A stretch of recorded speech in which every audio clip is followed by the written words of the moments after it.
This video covers 4 different routing methods.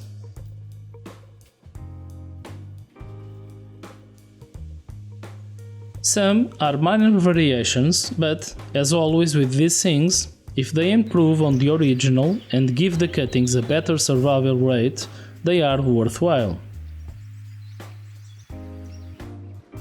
All the cuttings were prepared the same way. The top half was covered with parafilm in most cuttings. They were all lightly scraped near the bottom at both sides of the last node. A fresh cut was made to approach the bottom of the cutting to the last node. The cut and scraped area were covered with a thin layer of routing hormone. In the fourth method, since enough cuttings of the same variety existed, they were not covered with parafilm to compare results. With this method of preparation, most cuttings will start to develop roots near the scraped area.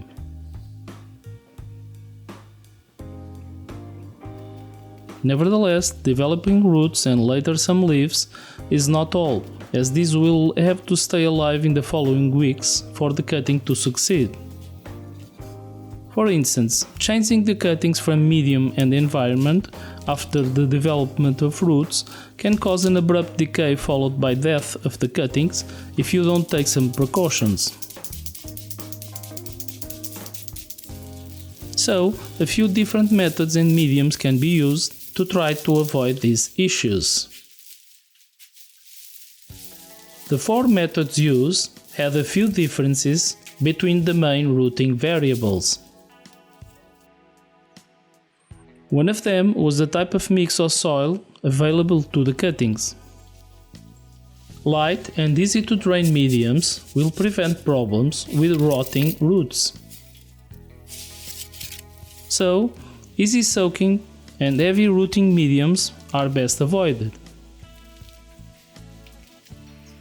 All the cuttings were in the shade in the first few weeks. Even after the first leaves appeared, the cuttings were only exposed to indirect sunlight for the next several weeks. All 4 methods were started by early March and temperatures were not controlled. One routing method was done inside and the other 3 were done outside, where it was colder at night. An attempt was made to maintain adequate moisture in the routing medium in all the methods. Plastic wrap, water bottles or parafilm were used in 3 methods to avoid cutting dehydration above the soil level. Not all cuttings were of the same shape, size or variety.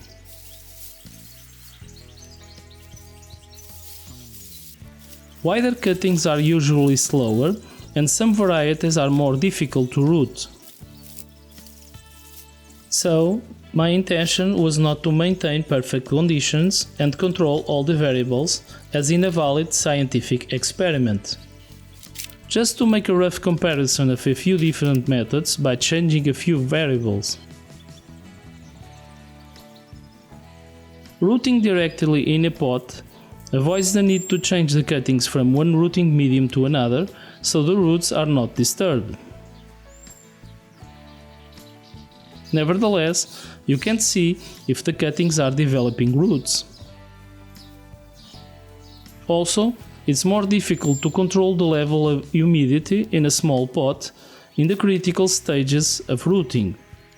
You can easily overwater or underwater unless you use a soil moisture probe to measure the moisture level of the soil. You can also use the weight method to determine the watering needs. The pots will need watering when they start to feel light. The pots were covered with plastic film to help maintain the temperature and avoid excessive moisture from rainwater as they were placed outside. A light, good draining potting mix was used. Irrigation was done by means of a couple of weekly light water sprays. When an unexpected heat wave struck my area in May, the watering schedule was increased to avoid cutting dehydration. A few cuttings never developed any leaves. Others did, but eventually died out, probably due to a lack of root development.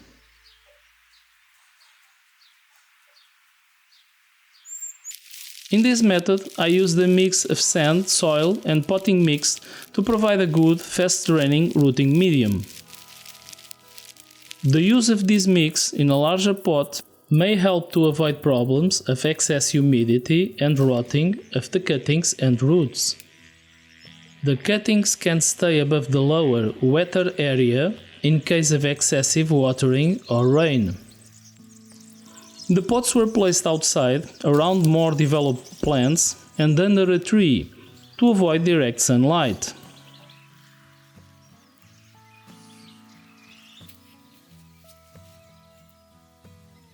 After 1 month, most of the cuttings didn't have a single root, probably due to the outside lower temperatures. In some cuttings, the scraped area has even healed and no roots have developed.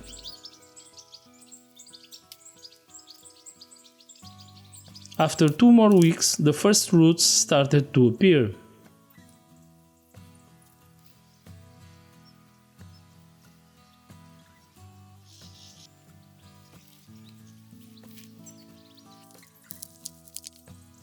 After 2 months and a half, I made the decision to remove the plastic covers.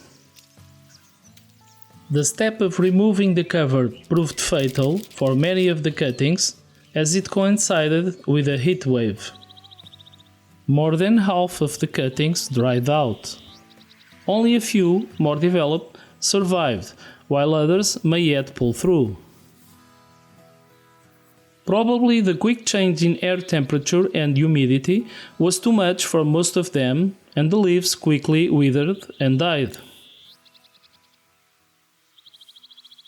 The third method I used is covered in detail in several of my rooting videos and consists of pre-rooting in boxes using an inert medium. The cuttings are placed in a plastic box with a lid full of damp cocoa coir. The lid is opened from time to time to avoid the development of mold. Even when fungus develop inside a box, it can be easily removed and it can't enter inside the cutting since it's protected with parafilm. The adequate moisture level is easy to maintain as the cocoa coir changes to a lighter color when drying out.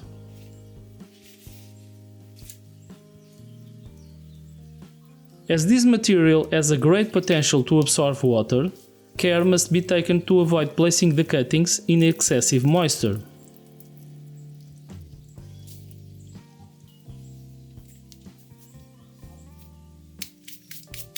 The development of roots is also easy to notice in the walls of the box, so you know when it's time to uppot.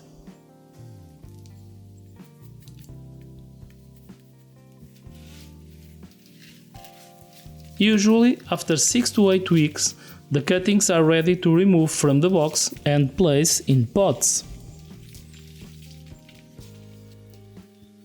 The pots must have a light mix to ease the transition.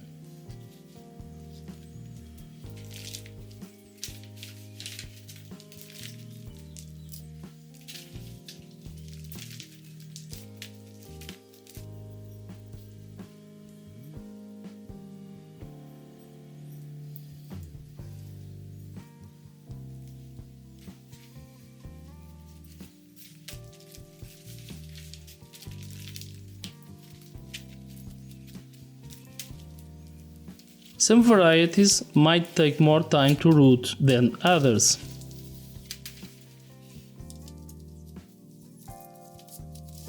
If a cutting hasn't developed enough roots yet, it can be maintained in the cocoa coir until it does.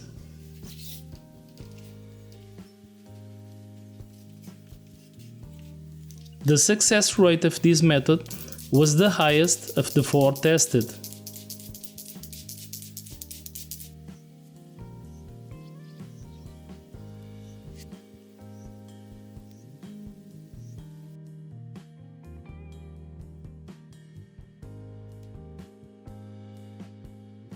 I also have a specific video about rooting directly in the ground using the traditional method. This method has very few needs regarding maintenance after the cuttings are placed in the ground.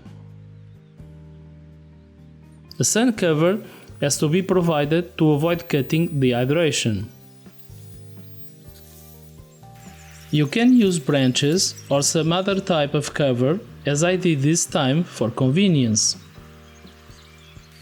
The cuttings have to be watered on a regular schedule, which depends on temperatures and type of soil. Quick draining soils might need more frequent watering. I installed a perforated tube along the cuttings and water 2 times a week for a few minutes, except in rainy weather. With this method, most cuttings seem to do well at first. Nevertheless, many can dehydrate quickly, especially if they are not protected with parafilm. Another problem is the potting up phase.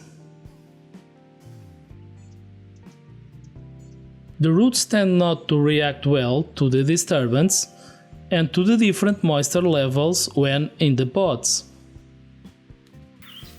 So, an adaptation period is usually unavoidable.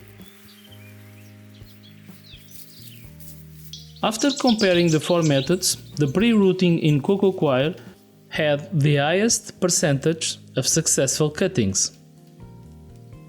As these cuttings were rooted indoors, they developed roots much faster and now have the greatest development.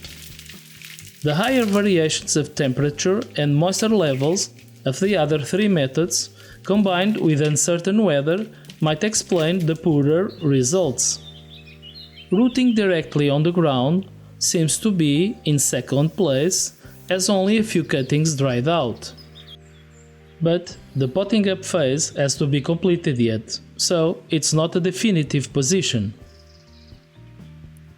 Rooting directly in pots might seem a good idea, as there are no further manipulations and the roots are undisturbed. Nevertheless, the results of these 2 methods were the lowest in terms of percentage of successful rooted cuttings. Thanks for watching.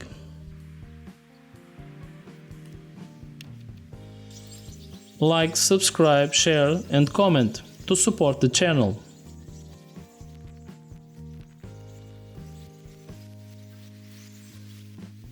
Click the bell to receive notifications of new videos.